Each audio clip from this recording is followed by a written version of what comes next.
안녕하세요. 태국 김한입니다. 태국에서 한 달 살기 2편입니다. 그 중에서 방콕을 좀 집중적으로 한번 알아보고자 합니다. 태국에서 한 달을 사는데, 그리고 방콕에서 한 달 사는데 어느 지역이 나랑 맞는지 그런 거에 대해서 생각을 좀 해봐야 될 것 같아요. 제가 만약에 방콕에서 한 달을 살아야 된다, 물론 저는 지금 살고 있지만 그래도 방콕에서 살아야 된다. 저는 정확하게 방콕이 아닙니다. 방콕 옆에 있는 지역인데요, 우리나라로 치면은 뭐 일산, 원당, 김포 뭐 이런 느낌입니다. 공항하고도 뭐 한 4, 50분, 시내하고도 한 4, 50분 뭐 이런 식으로 걸리기 때문에 한번 생각을 좀 해보자고요. 물론 요새는 구글맵도 있고, 구글맵에 뭐 맛집까지 다 소개시켜주고 웬만한 거 다 있잖아요, 구글맵에. 그런데 이런 디테일한 정보는 뭐랄까, AI도 해결할 수 없는 그런 거일 수도 있습니다. 그러면은 제가 좀 더 시간이 많고 전문적으로 다루는 그런 유튜버라면은 막 영상도 막 띄우고 막 뒤에 뒷배경도 깔고 막 이렇게 막 동그라미도 치고 막 그래야 되는 게 맞지만은, 뭐 한번 구글 맵을 나중에 보시면서 그런 식으로 한번 생각해 보시면 될 것 같아요. 일단 한번 들어보고. 그러면은 이제 어디가 가장 한 달 살기로 좋을까?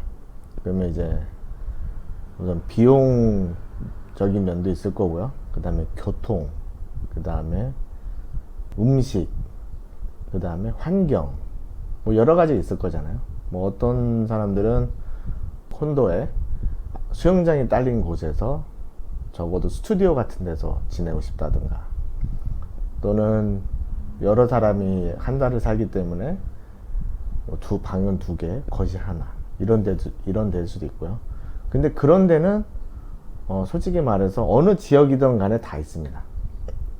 그런 거를 충족시키는 그런 콘도는 태국에 굉장히 많아요.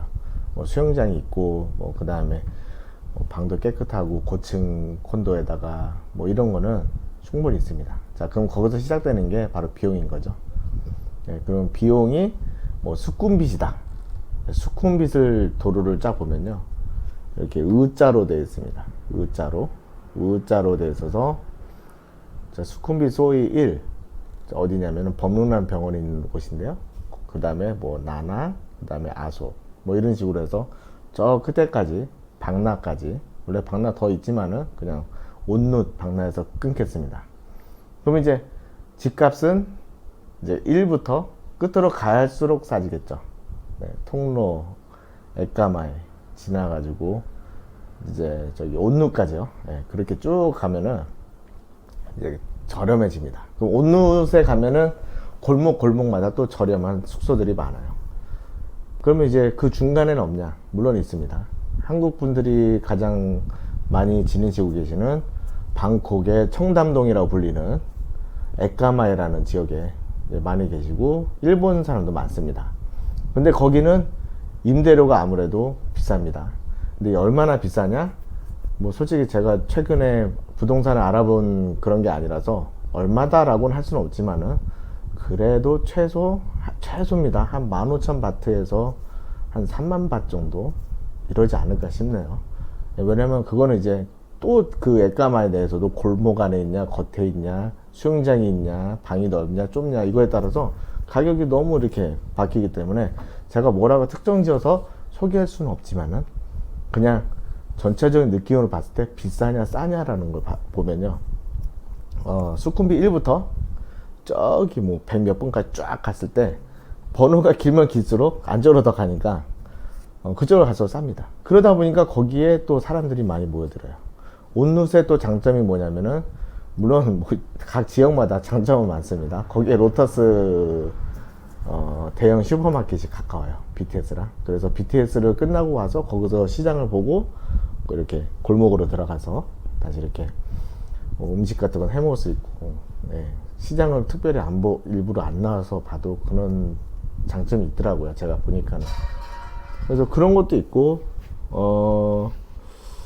또 저기 에까마의 수쿰빗, 아속, 뭐 16부터 뭐 어쩌고 이렇게 있거든요. 거기도 비싼 콘도가 많고요. 그런데도 불구하고 안쪽으로 들어가 보면요, 골목골목마다 태국 로컬들이 사는 그런 콘도들이 있습니다. 보통 한 4,000바트에서 한 8,000바트 정도면은 그냥 수영장도 없고 뭐도 없어요. 그냥 콘도, 진짜 그냥 작은 그런 원룸 같은 개념의 그런 것들이 골목골목마다 많습니다. 그러다 보니까 한번 발품을 팔아서 이렇게 쭉 이렇게 걸어 다니시면요, 거기에 이제 태국어로 이렇게 임대 한다고 차오라는 글자도 있고 렌탈도 있고 여러 가지가 있습니다. 그래서 가서 물어보면 가격 나오고요. 일반 태국인 로컬처럼 이렇게 접근하셔도 될 것 같습니다. 그런데 이거는 가서 얘기를 해봐야죠. 나는 한 달만 있을 거다. 그래서 비용을 거기서 부를 거예요. 보통 디파짓 한 달치 내고 몇 달 이상 있어야 된다, 그런 게 있을 건데, 그거는 이제 가서 직접 얘기를 잘 풀어봐야 될 거고요. 그렇게 하다 보면요, 어떻게 보면 나는 주거의 목적이 외부로 많이 다니는 목적이기 때문에 내가 자는 곳은 그냥 잠만 자면 된다, 그냥 그렇게 생각하시면은 그런 것도 괜찮고요. 그런데 나는 집에서 노매드 삶을 살기 때문에 유튜버도 많잖아요. 그러니까 유튜버도 해야 되고 인스타그램도 해야 되고 컴퓨터로 보는 업무가 많아서 나는 그래도 좀 탁 트인 공간에 좀 이렇게 나는 많이 있을 거다, 이 실내에서. 그럴 거라면은 그 비용에 그런 수쿰빗이라든가 그런 비싼 데보다는 살짝 외곽으로 빠져서 콘도로 가는 것도 괜찮죠. 그래서 그런 콘도라고 하면은 한국 사람들이 또 많이 살고 있는 팔람성, 팔람2라는 그런 지역이 있습니다. 거기는 이제 어디냐면은 저기 후아인이나 그쪽으로 내려갈 때요, 이게 가는 이제 그 길가에 크게 있어요. 거기를 쭉 가면 이제 강을 건너 가지고 이제 가는 거거든요. 근데 그쪽에는 교통편이 그렇게 썩 좋지는 않습니다. BTS도 없고요. 그리고 차가 자주 막혀요, 그쪽 라인이. 그런데 거기는 뭐가 가깝냐? 이제 에시안티크가 좀 가깝고요. 그러니까는 그 다음에 짜오프라양 강이 가깝고, 그런데 갈 때는 좀 용이합니다. 그리고 버스를 탈 줄 아는 정도의 레벨이 되면 또 버스를 타기도 용이해요. 버스 전용 차선 같은 게 있거든요. 그래서 팔람2 쪽에는 워낙 한국 사람들이 많아서 그쪽에 세팅을 잘 해놨어요. 그런 임대해주는 사람들도 한국 사람의 습성이나 그런 목적, 그런 거를 잘 알고 있기 때문에 그런 데 가서 얘기하기도 편하고요. 그러면은 제가 예전에 가이드 처음 와가지고 처음에 지냈던 곳이 팔람성 SV 콘도라고 합니다. 그때 당시에는 이렇게 인터넷에 임대 구합니다 이런 정보는 별로 없었고요. 그 교민 잡지라든가 그런 잡지책이나 신문지 같은데 그런 거 뒤에 보면은 방 구합니다, 방 임대합니다, 그럴 수도 있고, 임대하는데 자기는 그냥 보증금만 받고 나오겠습니다, 그러면 남은 기간을 채워주세요, 이런 식으로 하는 경우도 있고요. 다양하게 존재합니다. 하지만 SV 콘도라든가 좀 한국 사람들이 많이 지냈던 곳에 가서 사무실에 가면요, 알아서 잘 소개시켜 줄 겁니다. 그래서 그런 데는 특징이 뭐냐면 또 시내보다 조금 떨어져 있어요. 완전 시내, 수쿰빗 쪽에서. 자, 여기서 시내라고 하는 말은 저희가 수쿰빗 라인, 그래서 저 시암 파라곤까지 이렇게 어우르는 그런 거를 제가 시내라 하고요. 사톤, 시암 스퀘어, 그 다음에 수쿰빗 1번부터 50 몇 번까지, 거기를 제가 시내라, 완전 시내 거기라 얘기를 하고요. 약간 떨어진 데는 이제 거기서 차가 막히면은 한 3, 40분, 안 막히면은 한 15분 정도 차를 이렇게 갈 수 있는 거리입니다. 그래서 그런 데는 특징이 뭐냐면은 높은 콘도가 많아요, 그쪽 동네에. 그러다 보니까는 좀 딱 트이고 수영장도 있고, 나는 실내에서 많이 생활할 것 같다 하시는 분들은 거기서 지내는 게 맞고, 만약에 나는 한 명이다 또는 두 명인데 외부로 나가서 뭔가를 많이 할 것 같다, 그리고 나는 좋은 카페를 많이 다니고 싶다, 좀 특별한 곳에 많이 다니고 싶다, 밤문화를 즐기고 싶다, 클럽을 많이 가고 싶다, 이제 그랬을 경우에는 이제 수쿰빗 쪽에서 저렴한 콘도미니엄, 그런 원룸 같은 데를 빌려서 거기서 지내면서 할 수도 있습니다. 그리고 이제 다른 목적인 나는 로컬 쪽에서 뭔가 로컬에 사는 사람들과 좀 더 밀접한 그런 삶을 좀 체험해보고 싶다 하시는 분들은 라플라우라는 지역을 저는 추천합니다. 자, 라플라우도요, 이렇게 쭉 이렇게 일자로 쫙 되어 있습니다. 자, 라플라우는 역시 똑같습니다. 1번부터 100 몇 번까지 있어요. 그러면 1번은 어디냐? 짜뚜짝 시장 아시죠? 주말 시장. 예, 짜뚜짝 시장이 있고요. 거기에 이제 센트럴 쇼핑몰이 있어요. 예, 거기가 이제 홀수 번호로 1번, 길 건너는 2번. 그래서 홀수는 왼쪽에 다 붙어 있고, 짝수는 또 오른쪽에 다 붙어 있고, 만약에 이렇게 정면으로 봤을 때요. 자, 그래서 1번부터 100 몇 번까지 있는데, 똑같습니다. 1번부터 한 70번 때까지는 비싸요. 교통편이 좋거든요. 최근에 BTS가 새로운 라인이 거기가 연결이 돼서 예전에는 진짜 차 막혀서 막 교통지역이었거든요. 그런데 거기다 숙소를 두고 지상철 BTS를 타고 왔다 갔다 하기에 굉장히 편리해졌습니다. 그렇기 때문에 예전에는 비추천이었지만은 이제는 추천인 지역이 되고, 그 다음에 또 골목마다 굉장히 그런 태국 로컬 사람들이 살고 있는 그런 지역들이 굉장히 많아요. 그렇다 보니까 거기서는 골목에 있는 또 그런 뭐 저렴한 하면서 바로 앞에 시장이 작은 시장들이 있거나 음식점들이 있고 간단하게 빨리빨리 먹을 수 있는 그런 게 장점인 곳이 있습니다. 수쿰빗은 아무래도 비싸요. 뭐를 먹어도 비싸기 때문에, 심지어는 길거리에 있는 뭐 쌀국수집도 외국 사람들이 많이 오고 하다 보니까 가격도 비싸고요. 썸땀도 비싸고, 예, 싸진 않습니다. 하지만 그쪽 동네는 길거리에서 파는 거는 다 싸요. 그렇기 때문에 일단은 교통편도 적당히 있어야 되고, 나는 로컬에서 살고 싶다 하는 분들은 라플라우 지역을, 라플라우라고 이렇게 쫙 거기를, 예, 저는 추천해 드리고요. 그러면 라플라우도 1번부터 23번까지인가 거기가 이제 라차다랑 연결되는 그런 라인이 있는데, 1번부터 23번까지는 또 콘도가 큰 데가 많습니다. 그래서 만약 예산이 좀 충분하다 그러면은 한 1번부터 23번에서 뭐 좀 더 나가서 한 50 몇 번, 네, 길게는 70 몇 번까지는 거기서 콘도를 좀 높은 데도 몇 군데 있으니까는 가서 한번 사무실 가서 나 여기서 한 달 살고 싶다 라면서 하면은, 그런 식으로 접근하면은 또 가능할 것 같습니다. 또 그쪽이 좋은 게 뭐냐면 로컬들이 많다 보니까 그 동네에 또 작게 시장들이 많고요.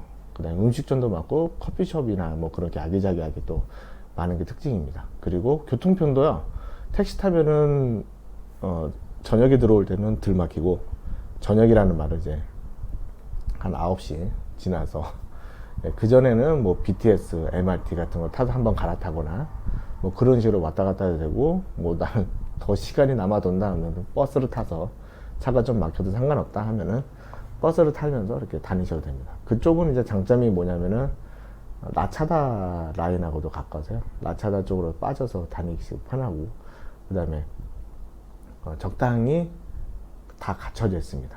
그래서 이 방콕에서 한 달 살기는요, 내가 어떤 목적을 두고 여기서 한 달을 지낼 거냐에 따라서 지역적 특성이 다르기 때문에 그것을 염두해야 돼요. 그래서 뭐 이제 다시 한번 하면은, 라차다는 중국 사람도 많고 북적북적하고 거기도 재미있습니다.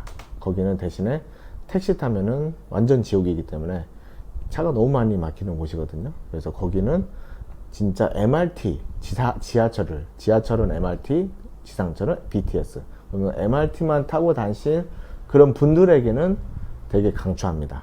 재미도 있어요. 뭐 주변에 클럽도 많고 술집도 많고 음식점도 많고 콘도도 많습니다. 심지어. 그래서 라차다 라인에 굉장히 많은 분들이 있고요.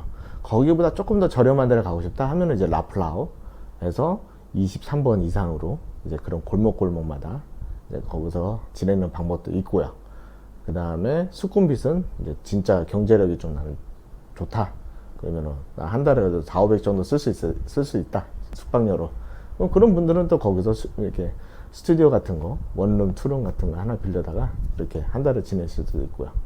그 다음에 그 중에서도 나는 그쪽 동네가 좋은데 예산이 좀 적다 하면은 이제 발품을 팔아서 약간 골목 같은 데 들어가서 로컬들이 사는 그런 데 가면 되고요. 뭐 모르겠다 그러면 로컬한테 물어보면 됩니다. 나 콘도 이렇게 좀 렌트하고 싶은데 한 7, 8천 바트 정도 할 것 같다. 그러면 한 30만 원 정도로 또 그런 데도 또 소개시켜 줄 수도 있고요. 그 다음에 온누시라는 그쪽 동네도 굉장히 외국 사람들이 많이 살고 있는 지역인데 적당히 콘도도 많고 지상철의 그 마지막, 그래서 어디가 다닐 때 그냥 한 방에 다 갈 수 있는 그런 장점도 있습니다. 그리고 팔람이라는 그쪽 동네는 높은 콘도에 넓고 패실리티가 좀 괜찮으면서도 싼 지역이기 때문에 실내에서 많이 생활하고자 하시는 분들은 거기가 맞고요. 그 다음에 또 어디가 있을까요? 카오산 동네인가요?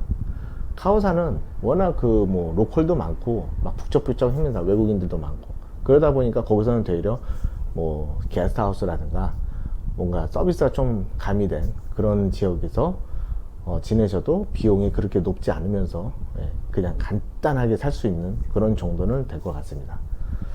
그러면은 이제 거의 다 소개가 됐나요? 벌써 이 정도 짧게만 썰을 풀어도 벌써 15분이 넘게 영상이, 저는 이제 이거 편집할 거지만은 굉장히 그렇게 되는데, 그래서 한 요 정도의 기본 지식을 가지고 나서 이제 구글 맵을 본 다음에 동서남북을 나눠서 수쿰빗을 중심으로 해서요, 아래냐 위냐 그걸 나누면은 위에는 라차다 라플라우 쪽, 아래는 저 팔람이, 그 다음에 어디가 있죠? 팔람이 다음에 아래로 더 내려가면 더 가면 막 박나 막 온누, 요 정도 두 개의 지역을 추천드릴 수 있을 것 같네요. 하여간에 그 수쿰빗 지역은 그거는 재밌잖아요. 사람도 많고 외국에 있는 것 같고, 그래도 한국 사람이다 보니까 음식값이 한국이 워낙 비싸서 체감하기에는 좀 싸다고 느낄 수 있는데, 그래서 거기를 산다 그러면 경제력이 충분하신 분들은 좋은 데 살고, 없으신 분들은 또는 목적이 다른 분들은 또 저렴하게 살면서 그렇게 생활을 할 수 있을 것 같습니다. 요거는 지금 태국에서 방콕 한 달 사는데 지역에 관한 얘기 뿐이고요.